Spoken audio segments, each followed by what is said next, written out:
Onun için ayet-i kerimede Allahu Teala açık ve net olarak bütün dillerin, bütün renklerin Allah'ın ayetinden olduğunu, Allah'ın yarattığı bu renk ve bu dilleri kabul etmeyen, bunlara tahammül etmeyen, bunlara yaşam ve hayat hakkı tanımayanlar zaten şeytanın yolunda giden, asabiyet ve ırkçılık davası güden, neonazizm dediğimiz kuru kafacılık, Aryan kavmi haktır, gerisi batıldır. Bütün dünya insanları Aryanların kölesidir mantığının birebir aynısı, kopyasıdır. Başka bir şey değildir.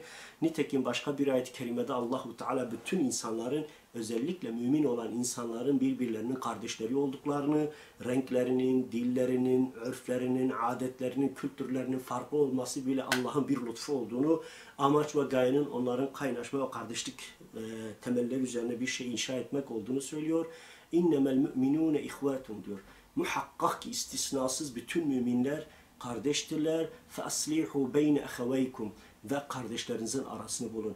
Bugün Türkiye'de birileri Müslüman Kürt halkıyla Müslüman Kürt halkıyla Türk halkını karşı karşıya getirmek, ırkçılık ve asabiyet üzerinden bu insanları birbirine düşman etmek, birbirlerine düşürmek istiyor. Eğer biz bir Müslüman olarak, Allah'a ve ahiret günü iman eden insanlar olarak işi tarafsız ve Allahu Teala'nın emrettiği şekilde kendimizi mümin kardeşimizin yerine koyarak, kendimizi bir Kürdün yerine koyarak veya kendimizi bir Türk'ün yerine koyarak veya kendimizi bir Pomak'ın veya bir Laz'ın veya başka Gürcü'nün veya Arnavut'un, aynı Boşnak'ın şunun bunun yerine koyarak onların asimile edilmesinin ne kadar doğru ve yanlış olduğunu böyle empatiyle baktığımız zaman, eğer bir millete ve bir dile ve bir kavme yönelik bir ırkçı söylem varsa, asimle gayretleri varsa buna bir Müslümanın zaten tepki vermesi gerekiyor. Vermiyorsa o insanın imanında şüphe edilir. Çünkü burada ne diyor? İnnemel müminûne ihvatun diyor. Bütün müminler kardeştir. Peki kardeş nasıl bir kardeşlik? Kardeş kendisi için istediğini kardeşi için ister. Ben Kürdüm, Kürtçe konuşmak istiyorum. Çocuklarımın da Kürtçe öğrenmesini istiyorum. Onların çocuklarının da Kürtçe konuşmasını istiyorum. Onların çocuklarının da Kürtçe konuşmasını istiyorum. Ve benim neslimin asimile edilmemesini istiyorum. Aynı keza bir Türk'ün de böyle, bir Boşnak'ın da öyle. Bugün Uygur dediğimiz Doğu Türkistan mazlum Müslümanlarının durumu da böyle. Kim olursa olsun kimsenin hiçbir dili, hiçbir milleti, hiçbir kavmi, hiçbir topluluğu asimile etmeye, onları özlerinden koparmaya, onlardan korkup onları bir an önce yok etmeye çalışalım gibi bir zihniyetle hareket etmez. Yani Türksen övün diyen bir zihniyet kesinlikle ırkçı bir zihniyettir. Eğer Kürtsen kendini onlardan üstün görüyorsan bu da ırkçı bir zihniyet. Birilerinin zoruna da gitse hakikat ve gerçek budur. Birileri bunu kabul etmese de, buna karşı da çıksa, burası Türkiye'dir, herkes Türktür söylemini söylese de bu zulümdür, istibdattır ve zorbalıktır. Başka bir şey değildir. Ben Kürtsem sen beni Türkleştiremezsin. Sen bunu yaptığında ve ben sana boyun eğdiğimde ben dilsiz bir şeytan oluyorum. Allah'a isyan eden, masiyet üzerine hareket eden bir günahkar oluyorum.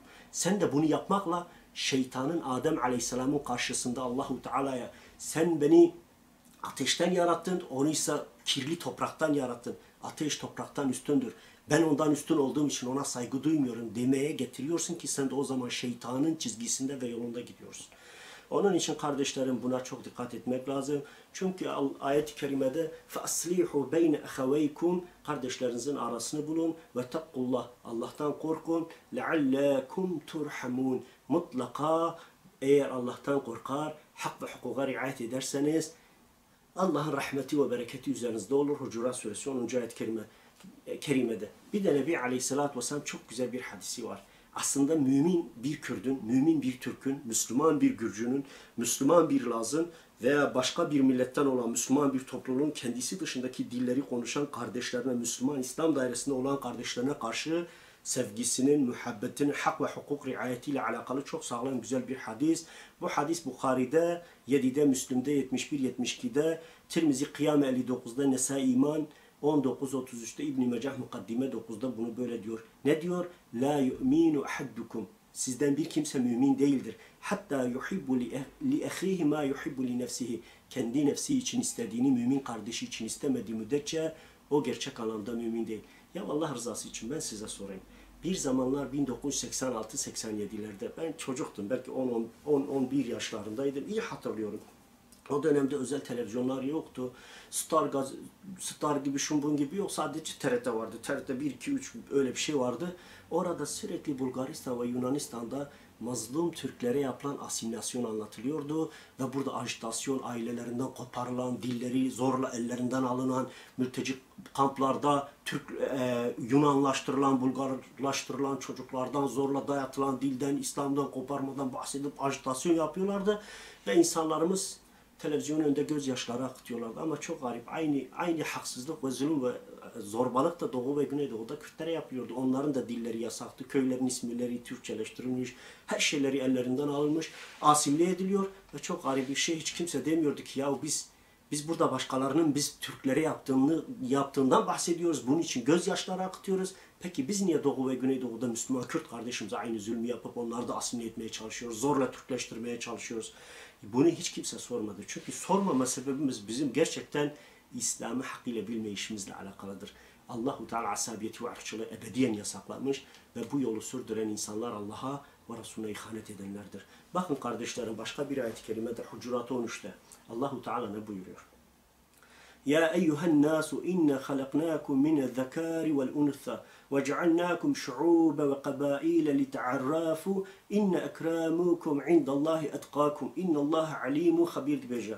Allahu Teala Kur'an-ı Kerim'de Hucurat 13'te bakın ne buyuruyor? Ey insanlar! Biz sizi bir erkek ve kadından, Adem ve Havva'dan yarattık. Ve birbirinizle tanışmanız, birbirlerinizle kaynaşmanız için sizi milletlere, dillere, kabilelere ayırdık. Allah'ın yanında en üstün olanınız, günahlardan en çok korkanınızdır. Allah bilen ve haberdar olandır diyor.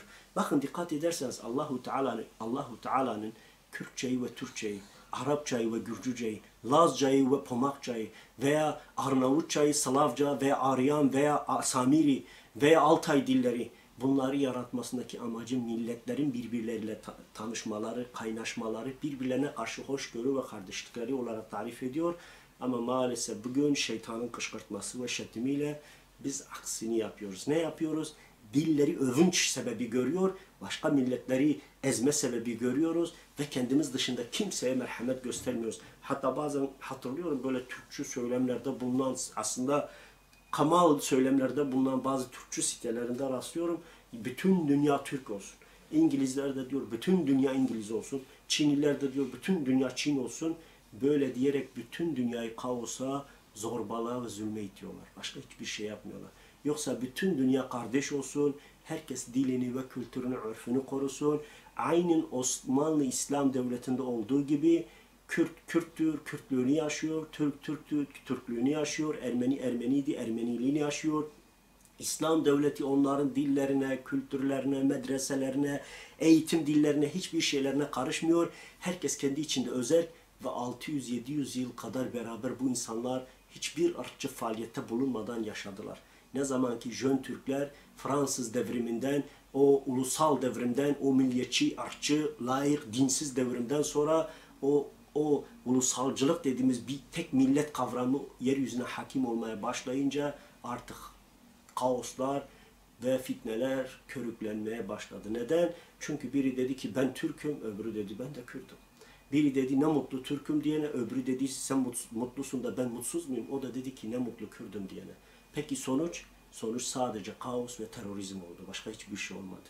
Onun için ayet-i kerimede Allahu Teala açık ve net olarak bizi bu konuda uyarıyor. Hatta Allahu Teala Nisa 1. ayet-i kerimede çok güzel bir konuya değiniyor. Şöyle diyor: Ya eyyuhen nasu takku rabbukumul halakakum min nefsi vahidati ve halaka minha zawjaha ve betta minhuma ricalan kesira ve nisaa ve takkullahellezî tesâelûne bihi vel erhame innallâhe kâne aleykum rakîba.